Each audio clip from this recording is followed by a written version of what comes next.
ராணிப்பேட்டை அருகே அதிமுக பிரமுகர் வீட்டில் அனுமதியின்றி பதுக்கி வைக்கப்பட்டிருந்த 20 லட்சம் ரூபாய் மதிப்பிலான பட்டாசுகள் அதிரடியாக பறிமுதல் செய்யப்பட்டுள்ளன. இருவர் மீது வெடிபொருட்கள் தடுப்பு சட்டத்தின் கீழ் வழக்கு பாய்ந்திருக்கிறது. அடுத்த கட்ட நடவடிக்கை என்ன?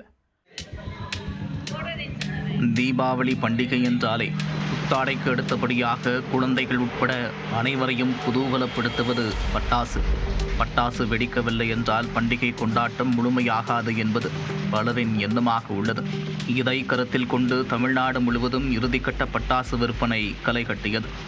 மறுபுறம் சிலர் உரிய அனுமதியின்றி பட்டாசுகளை பதுக்கி வைத்து விற்பனை செய்வதாக புகார்கள் எழுந்துள்ளன. இதில் ராணிப்பேட்டை மாவட்டம் வாலாஜாபேட்டை அடுத்த கச்சால் நாய்க்கர் பகுதியில் தனஞ்சலியன் என்பவர் பட்டாசுகளை பதுக்கி வைத்திருப்பதாக ரகசிய தகவல் கிடைத்தது.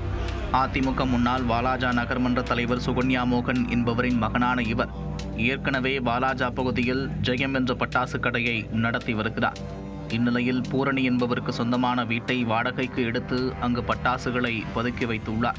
வாலாஜாபேட்டை வட்டாட்சியர் ஆனந்த் தலைமையிலான குழுவினர் போலீசார் உதவியுடன் அந்த பகுதியில் திடீர் ஆய்வு மேற்கொண்டனர். ஆய்வின் போது வீட்டில் அனுமதியின்றி சுமார் 2 டன் பட்டாசு பொருட்கள் தீபாவளி விற்பனைக்காக பதுக்கி வைத்திருந்தது கண்டுபிடிக்கப்பட்டது.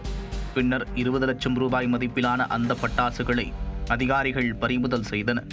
பறிமுதல் செய்யப்பட்ட பட்டாசுகளை 2 லாரி மற்றும் 2 சரக்கு வேன்களில் ஏற்றினர். தொடர்ந்து அவற்றை சோளிங்கர் அடுத்த ஜெயம்குளம் பகுதியில் உள்ள பட்டாசு வெடிபொருள் குடோனுக்கு கொண்டு சென்றனர். மேலும் வெடிபொருள் நிபுணர்கள் வரவழைக்கப்பட்டு பறிமுதல் செய்யப்பட்ட பட்டாசுகள் உரிய பாதுகாப்புடன் அளிக்கப்படும் என்று வாலாஜாபேட்டை வட்டாட்சியர் ஆனந்தன் தெரிவித்துள்ளார். இதனிடையே 2 டன் பட்டாசு பொருட்கள் பதுக்கி வைத்திருந்த தனஞ்சலியன் மற்றும் அவருக்கு உடந்தையாக இருந்த வீட்டின் உரிமையாளர் பூரணி ஆகியோர் மீது வழக்கு பதிவு செய்யப்பட்டுள்ளது. அத்துடன் வெடிபொருள் தடுப்பு சட்டத்தின் கீழ் வழக்கு பதிவு செய்து போலீசார் தொடர்ந்து விசாரணை மேற்கொண்டு வருகின்றனர். தீபாவளி பண்டிகைக்காக பட்டாசு விற்பனை களைகட்டிய நிலையில் உரிய அனுமதியின்றி அதிமுக பிரமுகர் பதுக்கி வைத்திருந்த 2 டன் பட்டாசுகள் பறிமுதல் செய்யப்பட்ட சம்பவம் வாலாஜாபேட்டை பகுதியில் பெரும் பரபரப்பை ஏற்படுத்தியது.